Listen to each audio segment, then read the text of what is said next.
So ayun mga kailab, kami na naman. Ngayon naman mga kailab ay ituturo ko po sa inyo ang isang pamamaraan din ng paghuli ng hipon sa amin. Na ang gamit lang ay buhok ng tao. So ngayon mga kailab, process ko sa inyong ipapakita. Bakit proseso kung paano baga-bagawa. Ay mula na natin yung magawa. Yung mga kailab, saan ka pa yan? Ting pa rin kaya nung aming unang binilag yung sa pangulikot ng isda. Kayasan lang. Yan. Kayas. I'm such a cozy. Agwa pa tayo kuya ng magyan? Oh, ako ganda na talaga. Yes, hindi na. Apa tanggo natin para. Para silver lang. Every single day. Narok mong naman. Pwede na. Hindi natin pa agad-down pa. Ayun mga kailab. Dito pa alagay yung yung hipon. Kailangan mga kailab, huwag nyo huwag nyo pong alambutan yung dulo para lumaro yung silo sa hipon. Sa mata. Kasi sa mata po natin siluan yung to sa ilalim. Mga kailab, excited po itong video na to.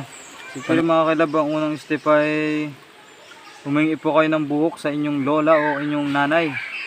Mahabang buhok, ayan po, hindi makita wari. Then kailangan mga kailab ay malaking silo ang dapat. Medyo apilipin nyo muna mga kailab. Pilipit. Para maganda ang hulungan ng buhok. Then after mga kailab, talian na sinulit. Parang ganun lang po sa paggawa ng pangulikot. Pero pagkaiba lang po yung balaybo tuloy. Buhok at balayibo yun. Buhok ang then ganun lang ang pag mga kailab. Pagtali. Pabilis lang po magawa nito mga kailab.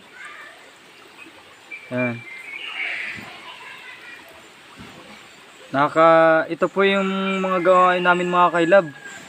Nung mga panahong wala pa talaga mga cellphone, di pa namin alam kung paano gamitin yung mga gadget na yan. Ito ang mga gawain namin. Ito po itinuro din sa amin nila lolo, namin mga magulang kung paano maguli ang ipon sa mga ganitong pamamaraan. Ito yung mga sinaunang gawain pa mga kailab, kumbaga na pakita ko lang po sa inyo para naman may matutunan kayong kaunti. Mga kailab, tapos na, nakatapos na kita ng isa.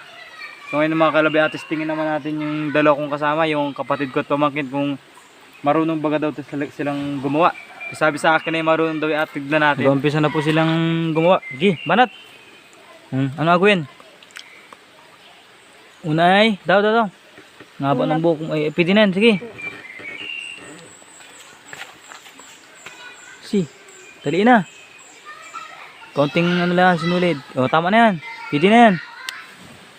Then, tapos Lagyan po sa tikting. yan. Gasalita kayo para Sige. Then, tali. Tali ko na po sa tingting ang sinulid po. Yan. Yung mga kailab, tinuro ko lang din po sa kanila yan. Kung ganun sa ginawa ko sa kanina, pinanood nyo ba kung paano? Ang napaikot ay Napaikot po yung tingting. sige, pwede na yan. Paikutan na yung tingting. Sige. Yung mga kailab,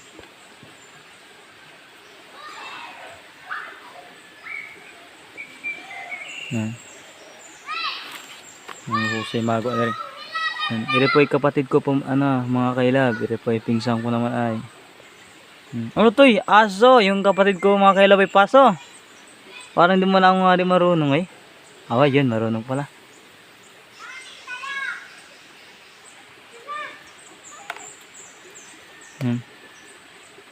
Okay na. Tapos na mga kailab, nakayari na agad yung isa kong pinsan. Ano to baraan ng laon yan. Mga paunahan kayo. Nung mauna. Okay, tapos na agad rin. Mga kailab, finish na yung akin. Mga kailab, ang pain po pala natin ay ito mga kailab. Mga kailab, ito po ang pain natin ay yamas po yan, yamas niyog. Kinahid na niyog mga kailab. Kinahid na niyog po, bubod natin yan sa tubig. para dun sumabo. Kasi magapuntahan po dun yung mga hipon mga kailab. Tsaka naman nating dahan-dahaning puntirin yung kanilang mata. Oh, toy, tapos na. At ako na matapos niyan. Pero nila ang pagtali, oh. Pero ni, oh, tigni panureri para kayo makatuto. Tali mo konti pa ganyan, oh. Kailangan magaan ang kamay. Pag na ganyan mo na, diba, nakapagbuhalo ka ng konti. Oh, ganyan na, pilipitin mo na.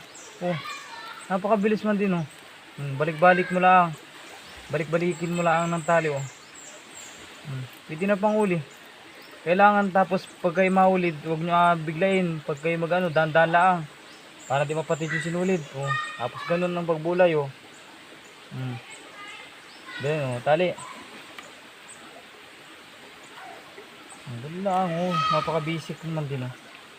Hindi na hirapan bigay sarili mo. Ayun, sa akin, sakto na. Tapos na yan? Daw? Malapit na matang. Tapos na. Oh. Tara na. Una mga kailabay, huwag nyo munang abugin. Mga kailabay, buburan po muna ninyo ng yamas. Yan. Mga kailab, oh. Buburan nyo po muna ng yamas yan. Mga gayantay po kayo na, mga kailab ng mga ilang minuto. Yan. Yan, di na rin bubud. Buburan ng yamas. Yan. Yan. Tikot ng yamas. Bubud kayo din eh. Yan. Dami. Yan. Hintayin natin ilabas. Then, after mga ilang minuto, mapapalagay ko yung mga mga 10 minutes. Yung mga pinabuburan natin na yan, ay balikan natin. Diyan po ay alapitan ng hipon tsaka naman ating ahuli. Yung mga kilabo. Yung mga kilabo yung sumabo na. Yan. Patay, peram. Akin na.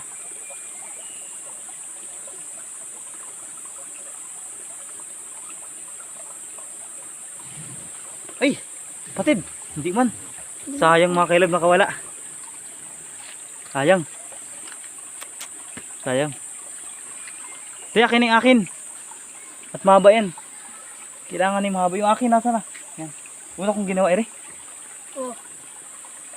Ay mga kailab. Ay no. Ay mga kailab. Walang mata. Ayun. Ayun mga kailab. Ayun. Kuatoy. Ayun mga kailab. Huli na agad. Maya. Yan. Ayun. Mga kailab. Nakaduuli na agad kami isa. Yeah, pakita natin. Pakita. Ay. Ang bawa. Pakita. Ano? Mga kailab, nakahuli na agad, oh. Nakaisa na po agad kami mga kailab. Tiga sa lagayan. 1-0. Ino. Yan. Ayan. Ako na. Mga kailab. Huli natin. Yun po. Huli ya? Wala doon. Tayo. Ay, Saan? marunong ako doon. Walang malaki. Gado sa aning malaki. Malaki mo Huli, tanong. sige. Sige. Ay. Pero po yung paapat na bubod. Meron na. Wala. Oh. Puro pa lang nagkakain. Wala man lang mga kailab. Next naman kita. Next. Tabong pala. Ha? Tabong. Dito.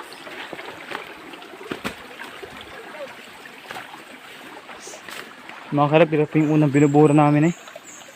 Ay, minasabon na naman. Mga kailab, minasabon na naman po. Ano?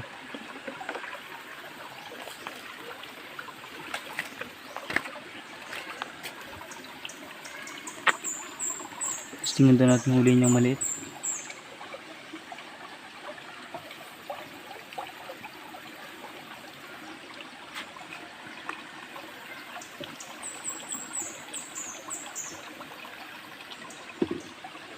Ayaw.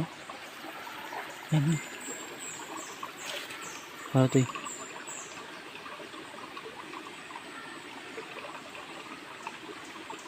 Pag nakasabit ka sa mata, ay apilipitin na. Para Mga kailab, tanggal na pati yung mata. pa nakasabit na po sa sa mata, itsak naman na apilipitin. Ito pinahuli namin. 3 hipon.